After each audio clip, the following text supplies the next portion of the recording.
All right, let's spend some time on this front.php file and what's changed. I'm going to jump back to the editor.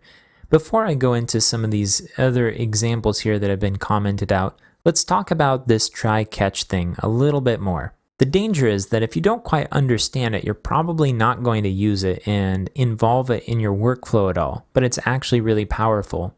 So we saw that if we entered a path that didn't exist in our router, then we would end up triggering this resource not found exception, and this would happen here.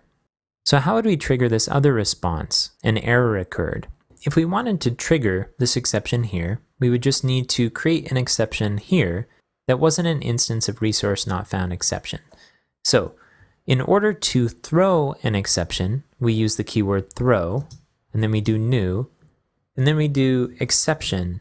Now this exception class belongs to native PHP. It's not part of Symfony or any other component that we're using right now.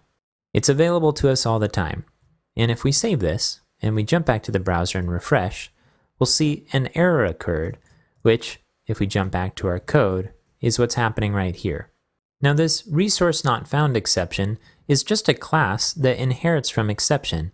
If we look for it, I'm going to go back to our examples folder, and if I expand the vendor folder, I'm going to collapse the HTTP foundation and look inside of this routing folder, there's a set of exceptions. And if we look at resource not found exception, we would see that this class extends runtime exception and implements exception interface.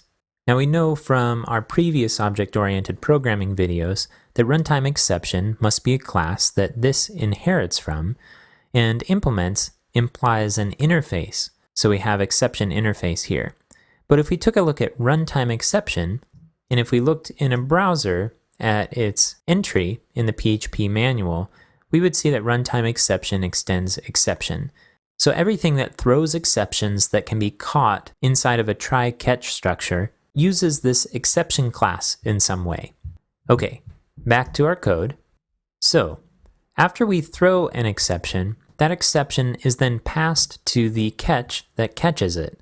So in this case, exception is getting passed, and it's getting passed as this variable. So we can access it inside of this area right here. In our exception, if we wanted to, we could set a message. We'll say this is a test exception. And then, if we wanted to display this message wherever this exception gets caught, we can use the getMessage method of the exception class. So let's go ahead and add it here in our response. We'll add a dash and concatenate in E, and then remember E is just the instance of the exception class. GetMessage, and call it good. Let's save it, jump back to the browser, and refresh, and you see our exception message here. Awesome. So in some of our future steps, we're going to look at using exceptions in another context, but the same principles apply. Whenever you want to track problems and potentially resolve your application differently depending on what those problems are, or what global settings you're using, a try-catch structure works really well. So we can also throw exceptions without catching them. And if we do that, then it will stop the execution of the script and give us a useful message. Let's give that a try. So I'm going to go back to the editor here, and I'm going to remove this try-catch structure. And we'll just use this code on its own. I'm also going to remove my custom exception. I'll save this, and then we'll go back to the browser, and we're going to a route that doesn't exist. So if we refresh, then we're going to get a fatal error, uncaught exception, and then you see it's Symfony component routing exception resource not found exception. So even though we haven't wrapped a try-catch structure around this exception, it still gives us some interesting information. It tells us the name of the exception, resource not found exception, and that can lead us to understand better what's going on. If we throw our own exception, I'm going to jump back to the editor. I'm going to add my exception back in here that says this is a test exception, and I'll save it. And then we'll go back to the browser and refresh.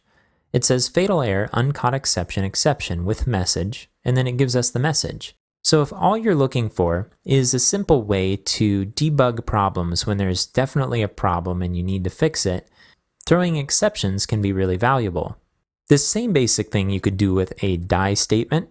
Like if you typed in die and then passed it a message, you'd see that message here. But we wouldn't be able to then wrap a try-catch structure around it in order to allow the script to continue even if these errors occur. Okay, hopefully this helps demystify the try-catch a bit and give you some reason to start exploring using it in your own code.